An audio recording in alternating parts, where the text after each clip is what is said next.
ஐந்து கரத்தனை ஆனை முகத்தினை இந்தின் இளம்பிறை போலும் ஈற்றனை நந்தி மகந்தனை ஞானக் கொழுந்தினை புந்தியில் வைத்தடி போற்றுகின்றேனே. வணக்கம். நம்ம ஜோதிட சொந்தங்கள் எல்லாருக்கும் வணக்கம். இன்னைக்கு நம்ம எடுத்துட்டு இருக்க தலைப்பு அப்படின்னு எடுத்துட்டா 10ஆம் இடத்துல குரு. இது ஒரு முக்கியமான டாபிக். என்னன்னா இந்த வீடியோவில் நம்ம அதையும் பார்க்க போகிறோம். அதாவது 10ஆம் இடத்துல குரு இருந்ததுன்னா அந்த ஜாதகன் சொந்த தொழில் பண்ணலாம், முதலாளி ஆகலாம், பெரிய விரிவான அளவில் தொழில் நடக்கும், 4 பேர்த்துக்கு தெரிஞ்ச மாதிரியான ஒரு இடத்துல இருப்பார், ரொம்ப பாப்புலர் ஃபிகராக இருப்பார். இப்படி நிறைய சொல்லிக்கிட்டே போகலாம். 10ஆம் இடத்தை பற்றி சொல்லல, நிறைய சொல்லிட்டே போகலாம். சரி, அப்பேற்பட்ட இந்த 10ஆம் இடம் 10ல் குரு உட்காந்ததுன்னா இன்னொரு பழமொழி சொல்லியிருக்காங்க, ரொம்ப ஃபேமஸானது. ஈசனார் ஒரு பத்திலே தலையொட்டிலே இறந்துண்டதும் அப்படின்னா 10ஆம் இடத்துல குரு வந்தப்போ சிவபெருமானே பிச்சை எடுத்து சாப்பிட்டார், பிச்சாடனா போனார் அப்படின்னு சொல்லி ஒரு கருத்து உண்டு. ஈசனார் ஒரு பத்திலே தலையொட்டிலே இறந்துண்டதும் அப்படின்னு. அப்போ 10ஆம் இடத்துல குரு இருந்தால் நல்லா இருக்குமா இல்லை நல்லா இருக்காதா, யாருக்கு நல்லா இருக்கும் யாருக்கு நல்லா இருக்கிறதுக்கு வாய்ப்பு இல்லை அப்படிங்கிற மாதிரியான விஷயங்களை நம்ம தெளிவாக பார்க்கலாம். இதுக்கு முன்னாடி கூட 7ஆம் இடத்துல இருக்கக்கூடிய பாவகிரகம் சுபகிரகம் என்ன பண்ணும் அப்படிங்கிறத விரிவாக பார்த்துருந்தோம். அதில் எல்லா கிரகங்களையும் தூக்கி வச்சோன்னா சொல்லிகிட்டே எக்ஸ்பிளைன் பண்ணிகிட்டே போகணுங்கிறது தான் என்னந்தான். ஆனால் அது அப்புறம் எபிசோடாக போட்டுக்கிட்டே போகிற மாதிரி ஆயிருமே அப்படிங்கிறதுனால சரி ஒரு ஓவராலாக கொடுத்தோம்னா அப்புறம் அதுலேருந்து அப்புறம் மிச்சத்தை எடுத்துக்கிறலாம்ல. 100க்கு மேலே ஊற்று தானே, ஒரு கோடு ஓட்டா அதில் ரோடு ஓட முடியாதா என்ன அப்படிங்கிறதுனால இப்போ நம்ம அடுத்து 10ஆம் இடத்தை நோக்கி வரோம். இந்த 10ஆம் இடம் அப்படிங்கிறது தொழில் ஸ்தானம் அல்லது கர்மஸ்தானம்னு சொல்லுவாங்க. ஒருத்தருடைய ஜாதகத்தில் 10ஆம் இடங்கிறது ரொம்ப முக்கியமான இடம். கர்மம் அப்படிங்கிறது கர்மம்னா தொழில். அப்போ தொழில் சம்மந்தப்பட்ட விஷயங்களை 10ஆம் இடத்துல இருந்து தான் எடுத்துக்கணும். இதில் ஒரு சின்ன குழப்பம் இருக்குது. வேலைக்கு போகிறாங்கல்ல, அது அரசாங்க வேலையாக இருக்கட்டும் தனியார் துறை வேலையாக இருக்கட்டும், மொத்தத்தில் சம்பளம்னு வாங்குறாங்கன்னு வச்சுக்கோங்களேன். அவங்களுக்கு 10ஆம் இடம் தொழில் ஸ்தானம் கிடையாது. 6ஆம் இடம் உத்தியோகஸ்தானம். அப்போ 6th ஹவுஸில் இருந்து தான் அவங்களுக்கு உத்தியோகத்தை பற்றி தெரியும்.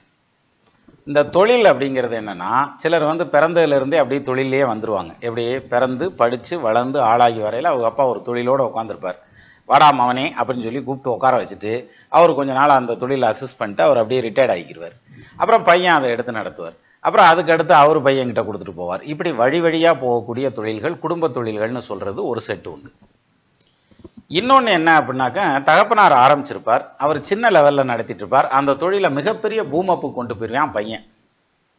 அதாவது அவர் ஒரு 10-500 செலவில் நடத்திக்கிட்டு இருந்தாருன்னா பல லட்சங்கள் புரள்ற அளவுக்கு அந்த தொழிலை விரிவு பண்ணிட்டு போயிடுவாங்க.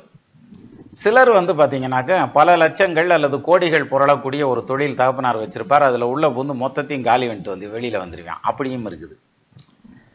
இப்போ இந்த தொழில் அப்படிங்கிறது 10ஆம் இடத்துல இருந்து எடுத்துக்கலாம் அப்படின்னு சொல்லியிருந்தேன். அப்போ 10ஆம் இடம் அப்படிங்கிறது எந்த அளவுக்கு யூஸ்ஃபுல்லாக இருக்கும் அப்படின்னம்னா, ஒருத்தருடைய பொருளாதார முன்னேற்றம் எந்த அளவுக்கு அவங்க டெவலப் ஆவாங்க அப்படிங்கிறத ரொம்ப பர்ஃபெக்டாக ப்ரிசைஸாக நம்ம தெரிஞ்சுக்கிறதுங்கிறது இதிலிருந்து தெரிஞ்சுக்கலாம். உத்தியோகத்தில் டெவலப் ஆகிறதுங்கிறது ஒரு பக்கம், ஆனால் தொழிலில் டெவலப் ஆகிறதுங்கிறது, ஏன்னா நமக்கு மேலே யாரும் இல்லை, நம்மளே ராசா நானே மந்திரி அப்படின்ட்டு இருக்கலாம். சரி, இப்போ 10ல் குரு உட்கார்ந்துருந்தால் இப்போ ஒருத்தருடைய ஜாதகத்தை எடுத்துக்கிறோம், அதில் 10ஆம் இடத்துல குரு இருக்கார்.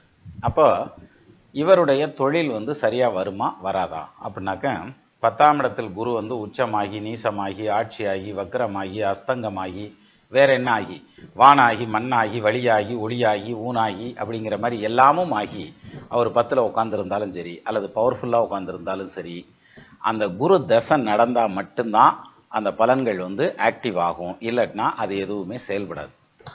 இல்லை ஒரு திசையிலையும் குரு புத்தி வருமே, அதை இந்த மணிக்கு கொண்டு வரேன், அப்போ மட்டும் செயல்பட, அதுக்கப்புறம் ஆஃப் ஆகிக்கிறேன். சரியா? அதனால் குரு தசை நடக்கணும். நீங்கள் 10ல் குரு இருக்குங்கிறத ஒரே பாயிண்ட் எடுத்துக்கிறாதீங்க. இது ரொம்ப மேஜர் பாயிண்ட். ஃபஸ்ட்டு விதியாக தான் 10ல் குரு உட்காந்துருக்கார், தனிச்ச குரு 10ல் இருக்கார், இருண்டு புறாரியா ஒரு குரு தசையில் பிறந்திருக்காருன்னு வச்சுக்கோங்க. புனர்பூசம் விசாகம் புரட்டாதி நட்சத்திரத்தில் எதுலையோ ஒன்றில் பிறந்திருக்காரு. சரியா? அப்போ அவருக்கு குரு 10ல் தனிச்சே நிற்கிறார், வக்கரம்லாம் ஆகலை, உச்ச நீசம் எதுவுமே இல்லை, 10ல் குரு தனிச்சு நிற்கிறார். அப்போ இது ரொம்ப கடுமையான அமைப்பு தான், ஆனால் ஒன்றும் பண்ணாது, அந்த ஜாதனை எந்த விதத்திலையும் பாதிக்காது, அவருக்கு ஜம்முன்னு இருக்கும். எது? 10ல் குரு உட்காந்துருக்கார், 10க்கு அதிபதி தசை நடக்குது அல்லது 6க்கு அதிபதி தசை நடக்குது அப்படின்னா அது உத்தியோகம் தொழில் அந்த மாதிரியான விஷயங்களில் கொண்டு போகுமே தவிர, இந்த குரு அந்த 10ஆம் இடத்தை டெவலப் பண்றதுக்கும் வாய்ப்பு இல்லை, கீழே கொண்டு போய் அழிக்கிறதுக்கும் வாய்ப்பு இல்லை. ஆனா குரு தசை மட்டும் நடந்ததுன்னு வைங்களேன், அது பர்ஃபெக்டா ட்ரிகர் ஆகும். அப்போ நல்லது செய்யணுமா நல்லா இல்லாத செய்யணுமாங்கிறத கரெக்டா செஞ்சிருவார். சிலருக்கு நல்லபடியா செஞ்சு தருவார், சிலருக்கு வச்சு செஞ்சு விட்டுருவார். இப்போ அந்த வகையில குரு தசை அப்படிங்கிறது எனக்கு ஒரு 60 வயசுல வருது அப்படின்னா அதை பத்தின பேச்சுக்கே இடம் இல்லை. ஏன்னா 59 வயசு வரைக்கும் ஒருத்தர் வேலையில இருந்துட்டு 60 வயசுல போய் தொழில் பண்ணி சக்சஸ் ஆகுறதுங்கிறது மிகப்பெரிய சக்சஸ் எல்லாம் ஆக முடியாது. அந்த இடத்த வேணா சமாளிச்சுக்கிட்டு இருக்கலாம் அப்படின்ற மாதிரியான ஒரு இடத்துக்கு போவார் இல்லையா, அவ்வளவுதானே போக முடியும். சரி, அப்போ இந்த குரு 10ஆம் பாவத்துல போய் உட்கார்ந்துருக்காருன்னா அவருடைய தசை எப்ப நடக்கணும், சம்பாதிக்கிற காலம் அப்படின்னு சொல்லக்கூடிய ஒரு 25 வயசுல ஆரம்பிச்சு ஒரு 55 வயசு 60 வயசுல முடிஞ்சிடணும் குரு. இந்த செட்டப்ல இருக்கிறவங்களுக்கு தான் அந்த குரு தசை 10ல நிக்கிறதுங்கிறது பாதகம் செய்யுமா சாதகம் செய்யுமாங்கிற பலன்லாம் வரும். அதை விட்டுட்டு 10ல குரு இருக்கார், எனக்கு குரு தசையே வராது, அல்லது குரு தசை ஏற்கனவே படிக்கிற காலத்திலேயே முடிஞ்சு வச்சு அப்படின்னா இந்த 10ஆம் இட குரு உங்களை எந்த விதத்திலும் பாதிக்காது. சரியா, ஃபர்ஸ்ட் பாயிண்ட். அடுத்தது குரு 10ல நின்னா யாருக்கு என்ன பண்ணும் அப்படின்னா, இங்க பாருங்க, இந்த 10ஆம் இட குருங்கிறது சப்போஸ் ஆட்சியா இருக்கார் அப்படின்னு வச்சுக்கிருவோம். மிதுன லக்னம், குரு 10ஆம் பாவத்துல ஆட்சியாகி நிற்கிறார், இப்படி நிக்குது. இப்போ குரு தசை நடக்குது, இவருக்கு ஒரு 30 வயசு 35 வயசு ஆகுதுன்னு வச்சுக்கோங்களேன், குரு தசை நடக்குது. அப்போ இவருக்கு தொழில் ஸ்தானம்ங்கிறது அமையிறது ரொம்ப கஷ்டம். இது தொழில் அமையறதுங்கிறது ரொம்ப சிரமம். அப்போ அப்படியே அமைஞ்சாலும் அந்த தொழில போய் இவர் பெர்மனண்டா உட்கார்றதுங்கிறது அதை விட கஷ்டம். ஆனா சிலர் என்ன பண்ணுவாங்க, வேலைக்கு போறேன் அப்படின்னு சொல்லிட்டு நான் தொழில் பண்ணிடலாம், லாஸா போச்சு, ஒண்ணுக்கு 2-3 தொழில் பண்ணேன், ஒன்றும் சரியா வரல, நான் வேலைக்கு போறேன் அப்படின்ட்டு வேலைக்கு போவாங்க, அங்கேயும் சரியா அமையாம இருக்கும். சரியா, சிலருக்கு வேலைக்கு போய் அவங்க அங்கேயே செட்டில் ஆயிடுவாங்க. அப்ப அவங்களுக்கு வேலை நல்லா வரும், தொழில் நல்லா வராது. இப்ப இதனுடைய தாத்பரியம் என்ன அப்படின்னா, மீனத்துல குரு ஆட்சியா இருக்கார், 10ஆம் இடம் மிதுன லக்னம்.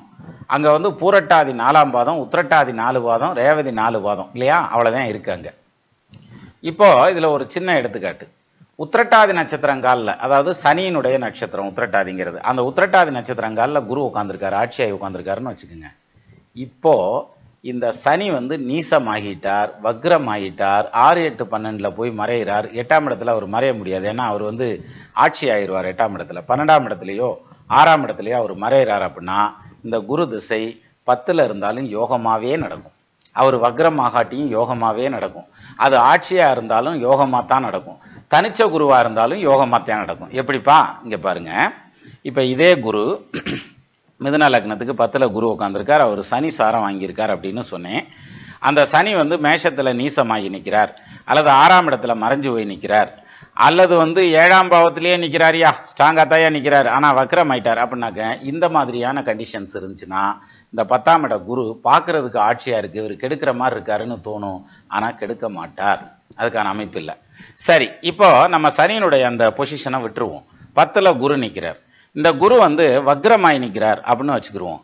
இப்ப இந்த ஜாதகருக்கு தொழில் ஸ்தானம் ஸ்ட்ராங்கா இருக்குமா, பிரமாதமா இருக்கும் தொழில். அதே மாதிரி இவருக்கு தனிச்ச குரு கிடையாது, ஏன்னா வக்ரம் அப்படின்னு எடுத்துக்கிட்டா அது ரெட்டைன்னு வந்துடும், அப்ப ட்வின்ஸுங்கிறது வக்ரம். ஸோ அந்த வகையில இவருக்கு இந்த 10ல குரு வக்ரம் ஆயிருச்சுன்னா அவங்க தொழிலை பத்தி கவலைப்பட வேண்டியதில்லை. குரு தசை வந்ததுன்னா, அல்லது குரு சாரம் வாங்கின வேற ஏதாவது ஒரு கிரகத்தினுடைய திசை வருதுன்னு வச்சுக்கோங்க.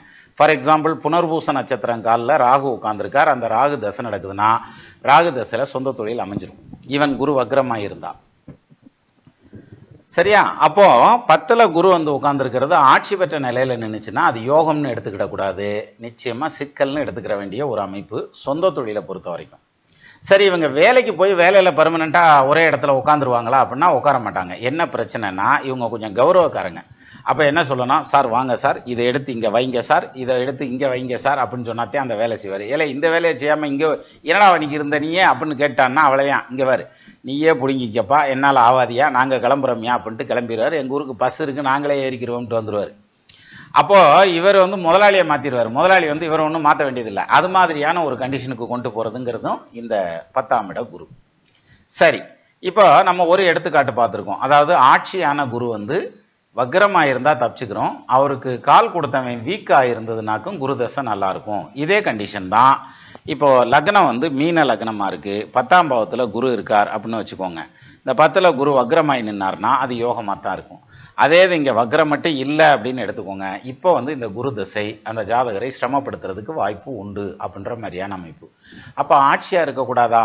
அதாவது 10ஆம் இடத்ததிபதி ஆட்சியானா மிகப்பெரிய யோகத்தை செய்யும்னு சொல்றாங்களே. 10க்கு அதிபன் ஆட்சி உச்சம் பரிவாய்ச்சி வரும் கேந்திரமாய் வித்தைக்குரிய தானமுடு விலங்கு முதைய தலைமதனை புத்திரர்க்கரையும் கவிமாலும் புகுந்து காணின் தனவானாம் அப்படின்றான். அப்படி தனவானா பிழைக்கிறதுக்கான அமைப்பு இருக்குன்னு சொல்றாங்களே, அந்த தனவான் ஆகிறதுக்கான அமைப்பு இல்லையா அதுல அப்படின்னாக்க அந்த ரூல்ஸ் இந்த இடத்துக்கு ஒத்து வராது. எது 10ஆம் இடத்துல நிற்கக்கூடிய குருவுக்கு ஒத்து வராது, மற்ற கிரகத்துக்கு ஒத்து வரும். ஃபார் எக்ஸாம்பிள் இப்போ வந்து சிம்ம லக்னத்தில் ஒருத்தர் பிறந்திருக்கிறார், அவருக்கு 10ஆம் இடம் சுக்கிரன் ஆட்சி பெற்ற நிலையில நிற்கிறார், ஓஹோன்னு பிழைப்பான். சுக்கிர தசை நடக்குதுன்னா அது வக்ரம் ஆகாம இருந்தா, வக்ரம் ஆயிருந்தா வேலைக்கு போறதன் வழியா நல்ல பொசிஷன்ல உட்காருவார் அப்படின்ற மாதிரியான பாயிண்ட் எடுத்துக்கிடலாம். அப்போ இந்த 10ஆம் இடத்துல வந்து ஆட்சி பெற்ற நிலையில நிற்கக்கூடிய கிரகம் அப்படின்னு எடுத்துட்டா குரு ஆட்சி பெற்ற நிலையில நிற்கக்கூடாது. அது மீறி நின்றுச்சுன்னா அது ஏதாவது ஒரு வகையில டிஸ்டர்ப் ஆயிருக்கணும். அது டிஸ்டர்ப் ஆகி இருந்தால் நிச்சயமா அந்த குரு தசை நல்லா இருக்கும் அப்படின்ற மாதிரியான பாயிண்ட்ல எடுத்துக்கிடலாம். சரி, இப்போ குரு வந்து உச்சமாயிருக்கார் அப்படி வச்சுக்கிடுவோம். நீச குருவுக்கு தான் அப்படி சொல்றீங்க, எங்க உச்ச குருவுக்கு என்னமா சொல்லுவா பார்ப்போம் அப்படின்னு கேட்கணும்ல. இப்போ 10ஆம் பாவத்துல குரு வந்து உச்சமான நிலையில நிக்கிறார் சார். துலா லக்னத்துக்கு 10ல குரு உச்சமாவார், ரைட்டா? சரி, இப்போ இந்த குரு தசை நல்லா இருக்குமா அப்படின்னா நிச்சயமா நல்லா இருக்கும். ஆனா இங்க தனிச்ச குருவா நிக்கிறதுங்கிறது இருக்கக்கூடாது. அப்ப இவர் உச்சம் பெற்ற நிலையில தனிச்ச குருவா நிக்கிறாரே அப்படின்னா இவங்களுக்கு தொழில் அமையறதுல சிரமங்கள் இருக்கும். நான் சொல்றது தொழிலை பத்தி சொல்லிட்டு இருக்கேன், உத்தியோகத்தை பத்தி கிடையாது. ஏன்னா இவங்க உத்தியோகத்துல போய் உட்கார்ந்தாலும் ஸ்டேபிளா ஒரு இடத்துல உட்கார விடாது. அப்போ இதுக்கு என்ன கண்டிஷன், இவங்களுக்கு தொழில் ஸ்தானம் ஸ்ட்ராங் ஆகிறதுக்கு என்ன கண்டிஷன் அப்படின்னு எடுத்துட்டா வேற ஒன்றும் இல்லை, இந்த குரு வக்ரம் ஆயிருந்ததுனால்.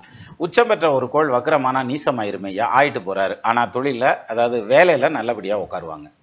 சரி, அப்போ 10ல குரு உச்சமாய் நின்னுச்சுன்னா அவங்களுக்கு தொழிலே அமையாதா அப்படின்னா நிச்சயமா அமையும். யார் சொன்னது அமையாதுன்னு? கூட ஏதாவது ஒரு கிரகம் இருக்குன்னு வச்சுக்கோங்க, சந்திரன் இருக்கிறார், சுக்கிரன் இருக்கிறார், செவ்வாய் இருக்கிறார், எந்த கிரகம் இருந்தாலும் சரி, சனி இருக்கிறார், எந்த கிரகம் இருந்தாலும் சரி, அந்த ஏதாவது ஒரு கிரகத்தோட குரு சேர்ந்துருச்சுன்னா அந்த குரு வக்ரம் ஆகாம இருந்தாலும் அவர்களுக்கு வந்து நல்ல தொழில் வாய்ப்பு அமைஞ்சு போயிடும், சொந்த தொழிலாவே. இப்ப ஒரு எடுத்துக்காட்டா சொல்லணும்னா 10ல வந்து குரு உட்காந்து உச்சம் பெற்ற நிலையில நிக்கிறார், அவர் ஆட்சி பெற்ற நிலையில நின்னாலும் அதே ரூல்ஸ் தான். அப்போ 10ல குரு உச்சமாய் நிக்கிறார், கூட சந்திரன் நிக்கிறார் அப்படின்னா இவங்களுக்கு வந்து சர்வீஸ் இண்டஸ்ட்ரி அல்லது டிராவலிங் தொழில் அல்லது டிராவலிங் சம்பந்தப்பட்டது அல்லது கலைத்துறை சம்பந்தப்பட்ட லைன்ல வந்து ரொம்ப நல்லபடியா வருவாங்கங்கிற மாதிரியான ஒரு அமைப்பு சொல்லலாம். அல்லது உணவுப் பொருட்கள் ஃபுட் இண்டஸ்ட்ரியில நல்லபடியா வருவாங்க அப்படின்னு ஒரு அமைப்பு சொல்லலாம். இப்போ இந்த 10ஆம் பாவத்துல குரு உச்சமாய் நிற்கிறார், லக்னம் வந்து விருச்சக லக்னம், சந்திரனும் கூட இருக்கிறார். ஆனா நான் நீ சொல்ற இண்டஸ்ட்ரியில எல்லாம் இல்லப்பா, நான் வந்து இதுல இருக்கேன், ஷேர் மார்க்கெட்ல இருக்கேன் அப்படின்னாக்க இவர் ஷேர் மார்க்கெட்ல எங்க இன்வெஸ்ட் பண்ணுவார் அப்படின்னாக்க ஃபைனான்சியல் இன்வெஸ்ட்மெண்ட்ஸ், பேங்கிங்ல இன்வெஸ்ட் பண்ணுவாரு, அதே மாதிரி ஃபுட் இண்டஸ்ட்ரியில இன்வெஸ்ட் பண்ணுவாரு, டூர்ஸ் அண்ட் டிராவல்ஸ்ல இன்வெஸ்ட் பண்ணுவாரு, இன்ஃப்ராஸ்ட்ரக்சர்ல இன்வெஸ்ட் பண்ணுவார், அதே மாதிரி கார்கோல இன்வெஸ்ட் பண்ணுவார். இது மாதிரியான ஷேர்ஸை வாங்கி போடுவார். அது லாங் டேர்மா இருந்தாலும் ஷார்ட் டேர்மா இருந்தாலும் அதுல தான் அவங்களோட எண்ணம்லாம் போயிட்டு இருக்கும் அப்படின்ற மாதிரியான ஒரு அமைப்பு. அப்போ இந்த 10ல வந்து சந்திரன் நிக்கிறதுக்கு இப்படி. அதே இது வந்து குருவோட உச்சம் பெற்ற அல்லது ஆட்சி பெற்ற குரு 10ல நின்று அவரோட சனி நிக்கிறார் அப்படின்னா அது சர்வீஸ் இண்டஸ்ட்ரியில இருப்பாங்கங்கிற மாதிரியான அமைப்பு. ஒரு வந்து மெக்கானிக்கா இருக்கிறது, அதுலயே ஹை லெவல் போங்க, மெக்கானிக்கல்ங்கிறது உள்ளதுல ஒரு கிரேடு கம்மியானது, இதுலயே கிரேடு கூடவானது அப்படின்னு எடுத்துட்டா ஒரு ஹோண்டா ஷோரூம் வச்சிருக்கிறார், சர்வீஸ் எல்லாம் பார்க்கிறார், அல்லது வந்து மாருதி ஷோரூம் வச்சிருக்கிறார், கியா ஷோரூம் வச்சிருக்கார் அப்படிலாம் சொல்றாங்க இல்லையா, அது மாதிரியான அமைப்பு. இது அதனுடைய ஹையர் லெவல், இது அதனுடைய கீழ்மட்ட லெவல், ஒரு ஸ்டெப்பா மேல போகும் இல்லையா, அந்த மாதிரியான அமைப்பு. அப்ப அந்த வகையில சனி சேர்ந்திருக்கு அப்படின்னா அவங்க சர்வீஸ் இண்டஸ்ட்ரியில சொந்த தொழில். அதே இது வந்து சந்திரன் சேர்ந்திருக்கு அப்படின்னா அவங்களுக்கும் சர்வீஸ் இண்டஸ்ட்ரியில சொந்த தொழில் அமையணும் அப்படின்ற மாதிரியான அமைப்பு இதுல ஸ்ட்ராங்கா சொல்லலாம். சோ இப்ப வந்து முதல்ல வந்து சுய தொழில் அமையணும் அப்படின்னா 10ஆம் பாவத்துல குரு ஆட்சியா உச்சமா தனிச்ச நிலையில நிக்க கூடாது அப்படிங்கிறது ஒரு முக்கியமான பாயிண்ட். அவரே வக்ரமாய் நின்றிருந்தால் அல்லது வேற ஏதாவது ஒரு கிரகத்தோட சேர்ந்து நின்றுட்டுச்சுன்னா நிச்சயமா அவங்க தொழில சக்சஸ் ஆவாங்க. குரு தசை வர்றப்ப ஈவன் வக்ரமாகாம வேற ஒரு கிரகத்தோட சேர்ந்திருந்தா ரொம்ப நல்லா இருக்கும். இதுல ராஜயோகம்னு ஒண்ணு உண்டு. எப்படின்னா 10ஆம் பாவத்துல குரு வந்து வக்ரமாய் நிற்கிறார், அவரோட ராகு சம்பந்தப்படுறார் அல்லது கேது சம்பந்தப்படுறார். எப்படி ராகு காலில் அல்லது கேது காலில் உட்காந்துருக்கார். இங்க குரு ஆட்சியாவோ உச்சமாவோ இருக்கணுங்கிறது தேவையில்லை சார், அந்த குரு எந்த இடத்துல வேணாலும் இருக்கலாம், எல்லா லக்னத்துக்கும் எடுத்துக்கோங்க. 10ஆம் பாவத்துல குரு நிற்கிறார், அவர் வந்து வக்ரம் பெற்ற நிலையில நிற்கிறார், அவரோட ராகு நிற்கிறார் அல்லது கேது நிற்கிறார். இந்த 2 பேர்த்துல யாரு நின்னாலும் அவங்க நிச்சயமா சொந்த தொழில சக்சஸ் ஆயிருவாங்க சார். அதுலயும் குறிப்பா குரு 10ல வக்ரமாகி அவரோட கேது சேர்ந்து நிக்குதுன்னு வச்சுக்கோங்களேன், அவங்க மெடிக்கல் இண்டஸ்ட்ரியில பிரமாதமா வருவாங்க. எப்படி டாக்டராத்தையும் வரணுங்கிறது இல்ல, ஒரு ஸ்கேனிங் சென்டர் நடத்துறதாவோ அல்லது ஹோல்சேல் மெடிக்கல் பண்றதுங்கிறதாவோ அல்லது மருந்து தயார் பண்ற கம்பெனி நடத்துறதுங்கிறது மாதிரியோ இது மாதிரியான விஷயங்கள்ல மிகப்பெரிய சக்சஸ் நோக்கி போறதுக்கான அமைப்பு, லா ஃபீல்டில் அவங்க சக்சஸ் ஆகிறதுக்கான அமைப்பு உண்டு. அதே மாதிரி கேது குரு இருந்தாலும் சரி அல்லது ராகு குரு இருந்தாலும் சரி அவங்களுக்கு வந்து ஜுடிஷியல் லைன்ல வந்து சக்சஸ்ஃபுல்லான ஒரு கேரியர் அமையும் அப்படின்ற மாதிரியான அமைப்பு எடுத்துக்கிடலாம். அப்போ 10ல குரு அப்படின்னு எடுத்துட்டா எந்த லக்னமா இருந்தாலும் அவர் தனிச்ச நிலையில நின்னுச்சுன்னா அவருடைய திசை நடந்ததுன்னா அந்த திசையில அவங்களுக்கு தொழில் உருவாகிறதுல டிஸ்டர்ப் ஆகும். இப்ப சப்போஸ் ஒருத்தருக்கு 10ஆம் இடத்துல குரு தனிச்ச நிலையில நிக்கிறார், அவருக்கு ஒரு 30-32 வயசுல குரு தசை வருது. he will have the vast ideas about the own business. இவருடைய பிசினஸ் ஐடியாஸ் எல்லாமே ரொம்ப வேலிடா இருக்கும். அந்த வேலிடான பிசினஸ் ஐடியாவை எல்லாத்தையும் தூக்கி கொண்டு போய் ஒரு இடத்துல வச்சா எங்க இன்னொருத்தருக்கு சொல்லி கொடுக்குறாருன்னு வச்சுங்களேன் அந்த பிசினஸ் ஐடியாவை, that will give the great success to him. இவர் யாருக்கு சொல்லி கொடுக்குறாரோ அவர் மிகப்பெரிய அளவில் சக்சஸ் பண்ணிடுவார். ஆனா அதே வேலையை இவர் செஞ்சார்னா லாஸ் ஆயிடுவார். சரியா? குரு வந்து என்ன சார், அடுத்தவங்களுக்கு டீச் பண்றது, சொல்லி கொடுக்கறதுங்கிறது. அப்ப அந்த சொல்லி கொடுத்தாருன்னா அவங்க சக்சஸ் ஆவாங்க. இவர் வந்து தானே செஞ்சிடலாம் அப்படின்னு இறங்கினார்னா மாட்டிக்கிடுவாங்க அப்படின்ற மாதிரியான அமைப்பு. அப்போ இந்த குரு வந்து தனிச்ச நிலையில நிக்க கூடாதுங்கிற அந்த ஒரு பாயிண்ட்டை மட்டும் எடுத்துக்கிட்டா போறோம். ஆனா குரு வக்ரமாய் நிக்கிறார் அல்லது வந்து வேற கிரகத்தோட சேர்ந்து நிக்கிறார் அப்படிங்கிற பட்சத்துல நிச்சயமா ப்ராப்ளம் வர்றதுக்கான வாய்ப்பு கிடையாது. அவங்க சக்சஸ் ஆயிருவாங்க குரு தசையில அப்படின்ற மாதிரியான அமைப்பு எடுத்துக்கிடலாம். சரியா? அப்போ ஒருத்தருக்கு குரு வந்து 10ல போய் நிக்கிறார், அவர் இந்த குருவோட சேர்ந்து நிக்கக்கூடியதுன்னு எடுத்துக்கிட்டோம்னாக்க ஒரு 2ஆம் இடத்ததிபதி எந்த லக்னமா வேணாலும் எடுத்துக்கோங்க. குரு வந்து 10ஆம் பாவத்துல நிக்கிறாரு, அவரு கூட லார்ட் ஆஃப் செகண்ட் ஹவுஸ் அல்லது லார்ட் ஆஃப் 11th ஹவுஸ், அதாவது 11ஆம் இடத்ததிபதி 2ஆம் இடத்ததிபதி கனெக்ட் ஆகுறாங்க, கூட சேர்ந்து நிக்கிறாங்க, மியூச்சுவலா பாத்துக்கிறாங்க. அல்லது 11ஆம் இடத்ததிபதி 2ஆம் இடத்ததிபதி காலில் வந்து குரு உட்காந்துருக்கார். இப்படி ஏதாவது ஒரு விதத்துல கனெக்ட் ஆச்சுன்னா அவங்களுக்கு வந்து share market, financial transaction, finance பண்றதுங்கிறது இது மாதிரியான விஷயங்கள்ல பெரிய அளவுல சக்சஸ் பண்ணுவாங்கங்கிற மாதிரியான அமைப்பு. அப்கோர்ஸ் குருவோட அஷ்டமாதிபதி உட்காந்துருக்காருன்னு வச்சுக்கோங்க, 8ஆம் இடத்ததிபதி குருவோட உட்காந்துருக்கார், அந்த குரு 10ஆம் பாவத்துல நிக்கிறார் அப்படின்னா அவங்களுக்கு வந்து கமிஷன் பேசிஸ்ல பண்ணக்கூடிய வியாபாரங்கள் மிகப்பெரிய சக்சஸ் ஆகும்.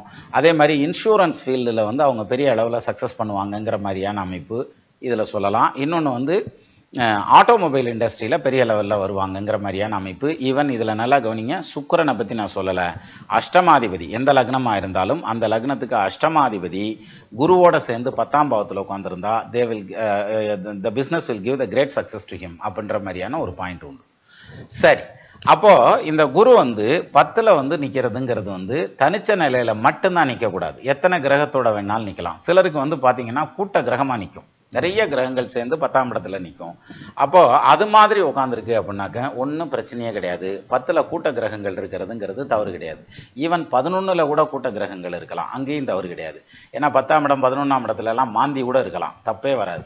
அப்போ அந்த வகையில இந்த கூட்ட கிரகம் இருந்ததுன்னா அப்போ அதுல பலன் வந்து, அதாவது தொழில் வந்து எந்த தொழிலை சூஸ் பண்றது. ஃபார் எக்ஸாம்பிள் வந்து புதன் இருக்கார், சூரியன் இருக்கார், சுக்கிரன் இருக்கார், குருவும் கூட இருக்கார், எங்க 10ஆம் இடத்துல இருக்காருன்னு வச்சுக்கோங்க. அப்போ இப்ப என்ன தொழில் சூஸ் பண்றது? 4 கிரகம் கூட இருக்கு, ஒரு 2 கிரகம் பாக்குதுன்னு கூட வச்சுக்கோங்களேன். அப்ப எந்த தொழிலை சூஸ் பண்றது அப்படின்னா அந்த 10ஆம் இடத்ததிபதி ஸ்ட்ராங்கா இருக்காரான்னு பாருங்க. ஸ்ட்ராங்கா இருந்தா அவருடைய தொழில், அந்த காரகத்துவம் தொடர்பான தொழில் நிச்சயமா அமையும். அப்படி இல்லை, அவர் வந்து ஆட்சியா இல்லை அப்படின்னா அதுக்கு அடுத்தபடியா அந்த 10ஆம் இடத்துல எந்த கிரகம் ஸ்ட்ராங்கா இருக்கோ அந்த கிரகத்தினுடைய தொழில் ஸ்தானம் அப்படிங்கிறது ஸ்ட்ராங்கா அமையும் அப்படின்ற மாதிரியான ஒரு பாயிண்ட சொல்லலாம். ஒரே ஒரு நிமிஷம், முக்கியமான போன் வருது.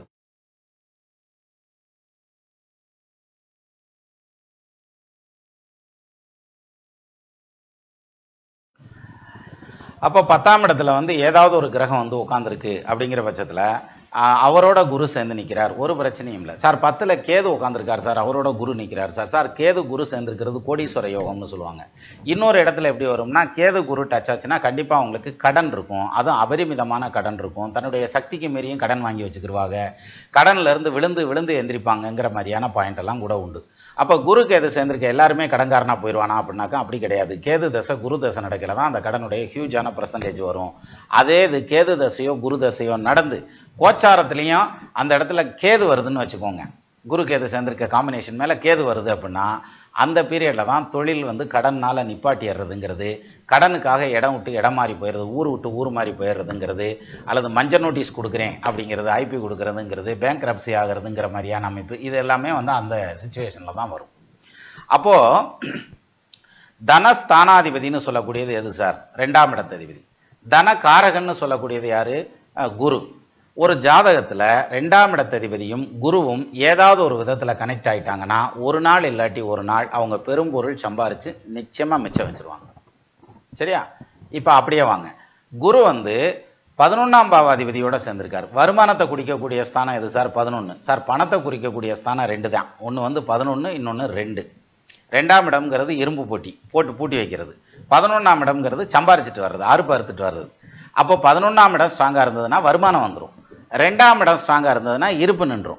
இப்போ சிலருக்கு வந்து என்ன காமெடி நடக்கும் அப்படின்னா 11ஆம் இடம் ஸ்ட்ராங்காக இருக்கும் சார்.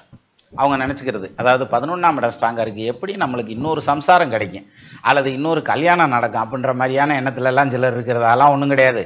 11ஆம் பாவாதிபதி ஸ்ட்ராங்காக இருக்க எல்லாத்துக்குமே கல்யாணம் நடந்துரும்னு அர்த்தம் கிடையாது. அவங்களுக்கு பொருளாதாரத்தில் நல்ல வருமானம் இருக்கும். அதாவது பார்த்தீங்கன்னா ஏதாவது ஒரு விதத்தில் எதை தொட்டாலும் அவங்களுக்கு வருமானம் வந்துட்டே தான் சார் இருக்கும். எங்கனையா ஒரு பக்கம் ஃப்ளோ ஆகிட்டே இருக்கும் வருமானம்.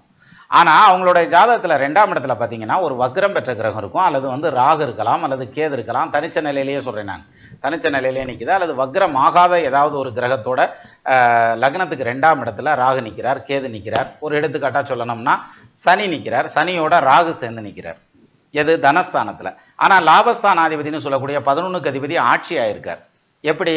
இந்த 11க்கு அதிபதி ஆட்சியாக இருக்கார் அல்லது 10ஆம் இடத்துல குருவோட சேர்ந்து உட்காந்துருக்கார் அப்படின்னு எடுத்துக்கிட்டா இவங்களுக்கு தொழில் நல்லா ஓடும், வருமானம் நல்லா வரும், பொருளாதாரத்தில் நல்லா சம்பாதிப்பாங்க. ஆனால் மிச்சம்னு பார்த்தா இருக்காது. அதாவது அவங்களுடைய தொழில் எப்படி ஓடும்னா மோட்ரு ஓடுமையா, ஆனால் மீட்ரு ஓடாது. சரியா? இங்கே மீட்ரு ஓடினா தானே கல்லால காசு சொல்லுங்க, மோட்ரு மட்டும் ஓடும் மீட்ரு ஓடாதுன்னு வாங்கில அது மாதிரி நின்றுக்கிறான். அப்போ இந்த 2ஆம் இடத்த அதிபதி வீக்கா இருந்ததுன்னா அவங்க இந்த சம்பாதிக்கிற சம்பாத்தியம் இருக்கு பாருங்க, 11ஆம் இடமும் குருவும் நல்லா இருக்கு அப்படிங்கிற பட்சத்தில் இவங்களுக்கு நல்ல சம்பாத்தியம் வந்துடும். ஆனா இங்க மிச்சம் வைக்கிறதுக்கான அமைப்பு இல்லைங்கிறதுனால அவங்க கூட இருக்கிறவங்க, சொந்த பந்தம், ஃப்ரெண்ட்ஸு, தோலாந்து சுத்தியில் இருக்கவங்க எல்லாம் வந்து முதலாளியா இருப்பாங்க. இவர் வந்து கண்ணை மூடிக்கிட்டு கடமுடன்னு தொழில் பண்றதுலயே ஒரு கான்சன்ட்ரேஷனா போவார். அதாவது ஃபேமிலியை கவனிக்காம, ஃப்ரெண்ட்ஸுகளை கவனிக்காம, அல்லது வந்து எச்சோலையும் கிடையாது, அப்படியே மெஷின் மாதிரி மெஷினோட மெஷினா ஆகி அப்படியே ஓடிக்கிட்டே இருப்பார் தொழிலை நோக்கி அப்படின்ற மாதிரியான அமைப்பு சொல்லலாம். அதே இது 2ஆம் இடத்ததிபதி ஆட்சியாக இருக்கார், அல்லது உச்சம் பெற்ற நிலையில நிற்கிறார், அல்லது உச்ச கிரகம் 2ஆம் இடத்துல நிற்குது. பட் 11ஆம் பாவாதிபதி வீக்கா இருக்கார் அப்படின்னு வச்சுக்கோங்களேன், இவங்களுக்கு வருமானம் லிமிட்டடாக தான் இருக்கும், அளவான வருமானம் சம்பாதிச்சுட்டு இருப்பாங்க. ஆனால் இருப்பு அப்படிங்கிறத ரொம்ப சிக்கனமாக வந்து வச்சிருப்பாங்க. ஆகாறு அளவிட்டிதாயினும் கேடில்லை, போகாறு அகலாக்கடை அப்படின்னு வள்ளுவர் சொல்லியிருக்காரு இல்லையா? அப்போ வருமானம் வர்ற வழி சின்னதாக இருக்கோ பெருசாக இருக்கோ அது பிரச்சனையே கிடையாது. நம்ம கையில இருந்து போற வழியை வந்து கரெக்டாக நேரோவா வச்சுக்கிட்டிங்கன்னா பிரச்சனை இல்லை அப்படின்றத அன்னைக்கு சொல்லியிருக்காரு. இன்னைக்கு வரைக்கும் பொருந்தது. இவ்வளவு சிஏ ICW எல்லாம் வந்ததுக்கு அப்புறமும் இன்னைக்கும் அந்த விதி வந்து பொருந்தது, வள்ளுவர் சொன்ன விதி இல்லையா? அந்த வகையில் இந்த 2ஆம் பாவாதிபதி ஆட்சி ஆகியோ உச்சம் ஆகியோ நினைச்சுன்னா அவங்க வந்து பார்த்தீங்கன்னா வர கஞ்சன்னு சொல்லுவாங்கல்ல, சம்மு காலத்தில் வடிகட்டின கஞ்சன்னு சொல்லுவாங்கல்ல, அப்போ இருப்பாங்க. எப்படி? தயவுடன் தனஸ்தானாதி தனஸ்தானத்திலேயே ஆட்சியாக கோனேதான் குமரனுக்கு கோலயத்தில் தனம் இருந்தும் மானேதான் மக்கள் பெண்டிர் மடிநிரம்ப உண்ணாமற் 15 செய்வான் வீணேதான் போகரோட கடாச்சத்தாலே விதமாக புலிப்பானி உரைக்க கிளைனார். அப்படியான ஒரு ஜாதகம் எடுத்துக்காட்டு வந்து அதையும் நம்ம சேனலில் வீடியோவாக பண்ணியிருக்கோம். சரி, அப்போ 2ஆம் இடத்ததிபதி ஆட்சி பெற்ற நிலையில் நிற்கிறார் அப்படின்னா அவங்க வந்து கஞ்சத்தனமாக இருப்பாங்கங்கிற மாதிரியான அமைப்பு. ஆனால் ஒருத்தருடைய ஜாதகத்தில் 10ஆம் இடத்துல குரு 2ஆம் பாவாதிபதியோட அல்லது 11ஆம் பாவாதிபதியோட சம்மந்தப்பட்டு நின்றுச்சுன்னா நிச்சயமா அவன் பணக்காரன். ஏதாவது ஒரு சந்தர்ப்பத்தில் அந்த குரு தசை வரையில பெரிய அளவில் சக்சஸ் பண்ணுவாங்கங்கிற மாதிரியான ஒரு அமைப்பு சொல்லலாம்.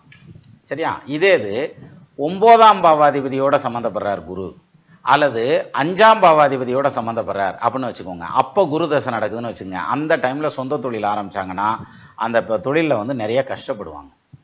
அன்லஸ் அங்கே குரு வக்ரமாக இருந்தால் அது யோகமாக மாறிடும். நீங்கள் இது கேட்குறதுக்கு ரொம்ப வித்தியாசமாக இருக்கும். நீங்கள் ஜாதகத்தில் வந்து இந்த விதியை வந்து பிரயோகம் பண்ணி பாருங்கள், ரொம்ப பர்ஃபெக்டாக மேட்ச் ஆகும். அதாவது 9ஆம் பாவாதிபதி அல்லது 5ஆம் பாவாதிபதி இஸ் கனெக்டட் வித் குரு, எங்கே வேணாலும் உட்காந்துருக்கட்டும். சரியா? இங்கே குரு வந்து வக்ரம் ஆகி இருந்தால் அல்லது 6, 8, 12 இந்த காம்பினேஷன் இருந்தால் they will be succeed in their life. இதில் எஸ்பெஷலி இந்த ஜூபிட்டர் மகாதிசை. ஆனால் ஈவன் 5ஆம் இடத்ததிபதி தசை 9ஆம் இடத்ததிபதி தசை நடந்தாலும் சக்ஸஸ் ஆயிடுவாங்க. ஆனால் இங்க குரு வந்து வக்ரமாகாம இருக்கு, 6 8 12க்கு போல கேந்திர திரிகோணத்துல இருக்கு அப்படின்னு வச்சுக்கோங்களேன். இது கேந்திரத்துல 10ஆம் இடமும் ஒரு கேந்திரம் தான், ஞாபகம் வச்சுக்கோங்க. அப்ப 10ஆம் இடத்துல குரு 5க்கு அதிபதி அல்லது 9க்கு அதிபதியோட சேர்ந்து நிக்குதுன்னா இவங்களுக்கு பிசினஸ் ஐடியா நிறைய வரும். அந்த ஐடியாவெல்லாம் பிசினஸா மாத்திரதா நினைச்சு அதுல இறங்கி நிறைய பொருளாதாரத்தை விட்டுருவாங்கங்கிற மாதிரியான அமைப்பு.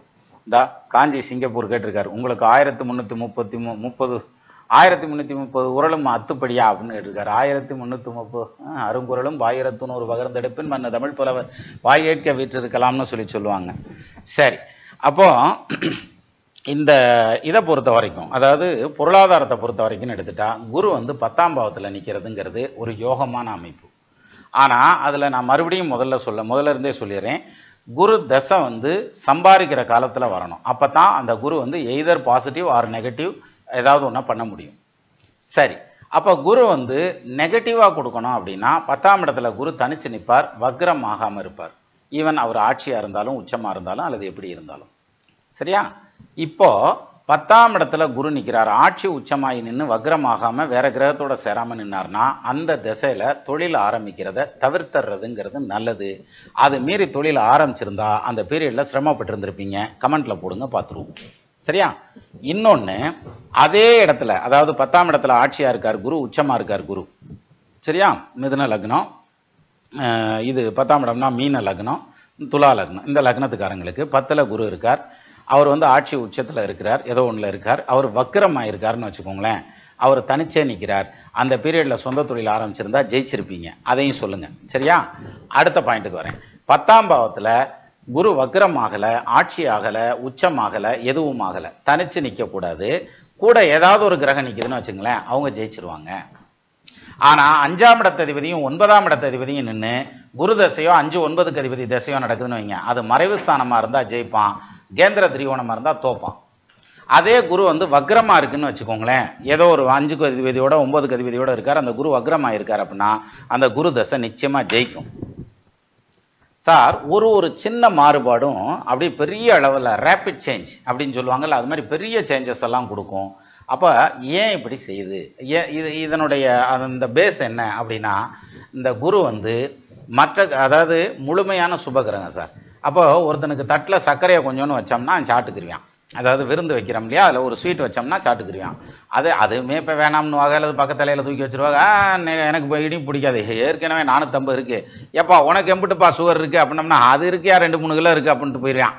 அப்போ அது மாதிரி இந்த இதில் வந்து ஒரு ஸ்வீட் வைக்கிறதே இந்த போடு விடுறாங்க. ஒரு இலையில பூரா ஸ்வீட்டாக கொட்டி வச்சு தின்றா அப்படின்னம்னா என்ன செய்யாம சாப்பிட முடியாது. அப்போது எதா இருந்தாலும், அதாவது ஒரு அளவாத்தையும் எதா இருந்தாலும் பண்ண முடியும் அப்படின்னு ஒரு கணக்கு சொல்லுவாங்கல்ல, ஆற்றுல ஓட்டாலும் அளந்து ஓடு அப்படின்னுவாங்கல்ல, சேத்துல ஓட்டாலும் சேர்த்துக்கிட்டு போடுன்னு வாங்க. அது மாதிரி நம்ம அந்த இந்த இது வந்து ஸ்வீட் வந்து இந்த குரு வந்து ஓவர் ஆக்ஷன் போயிடக்கூடாது. அது வந்து ஓவர் ஆக்ஷன் போச்சுன்னா மாட்டி விட்டுரும். அதே சமயத்தில் குரு வந்து மற்ற கிரகத்தோட சேர்ந்து எங்கனையா ஒரு விதத்தில் பாதிக்கப்பட்டிருந்தா நிறைய லக்னங்களுக்கு நிறைய இடத்துல ஜெயிச்சு கொடுக்கும். அதை விட்டுட்டு எனக்கு குரு வக்கரமாகி போனாரியா, எனக்கு வந்து சனி வக்கரமாகி போனாரியா அப்படின்னு இருப்பாங்க. வக்கரம்ங்கிறது ஒரு சில இடங்களில் யோகத்தையும் ஒரு சில இடங்களில் தோஷத்தையும் செய்யும், அது எந்த கிரகமாக இருந்தாலும். ரெண்டாவது, இன்னொரு முக்கியமான பாயிண்ட், குரு வந்து முழு சுபகிரகம் தான். அந்த முழு சுபகிரகம் நல்லதும் செய்யும் நல்லாததும் செய்யும். ஒரு எடுத்துக்காட்டு சொல்லவா? குரு தசை ஒருத்தருக்கு நடக்குது, கல்யாணம் பண்ணி குழந்தைக்கு ட்ரை பண்ணுறாங்க, 3-4 தடவை கன்சீவ் ஆனாலும் குழந்தை கிடைக்காம போகிறதுங்கிறதும் உண்டு. சிலருக்கு அடாப்ஷன் கேட்டால் கூட கிடைக்காது. சரியா? ஆனால் நடக்கிறது குரு தசை, குரு நல்லத்தையா இருக்காரு அப்படின்னு இருப்பாங்க. அப்படின்னா என்ன அர்த்தம்? இந்த மாதிரியான ஃபார்முலாலாம் அவர் சிக்கிக்கிட்டு இருக்காரு அப்படிங்கிற மாதிரியான அர்த்தம். அவர் கொடுக்கக்கூடிய காம்ப்ளிகேட்டடான பலன்களை நம்ம புரிஞ்சுக்கலன்னு தான் அர்த்தம். குரு தசை நடந்தும் ஒருத்தர் கடனில் இருக்கேன், நான் வந்து சம்பாத்தியத்தில் இல்லை கடனில் இருக்கேன் அப்படின்னு சொன்னால் நிச்சயமாக அந்த குரு வந்து அவங்களுக்கு நெகட்டிவாக பேசுதுன்னு அர்த்தம். அப்போ குரு வந்து முழு சுபகிரகம் தானே, பாசிட்டிவாக பேச வேண்டியதானே, ஏன் நெகட்டிவாக பேசுது? அதுதான் சார் ஜோசியம். எங்கே எந்த கிரகம் பாசிட்டிவாக பேசும், எங்கே எந்த கிரகம் நெகட்டிவாக பேசும்னு கண்டுபிடிக்கிறதுக்கு பேர் தான் ஜோசியம். சரியா? இப்போ நம்மளும் இப்படியே பேசி அரை மணி நேரம் கொண்டு வந்துட்டோம். அதனால் மீண்டும் நம்ம இன்னொரு லைவில் சந்திக்கலாம். நமது நண்பர்கள் ஆள் போல் தழைதழைத்து அருகது போல் வேரூன்றி மூங்கில் போல் கிளை கிளைத்து முதியாமல் வாழ்ந்திருக்க வாழ்கவென வாழ்த்தி அமைகிறேன். வணக்கம்.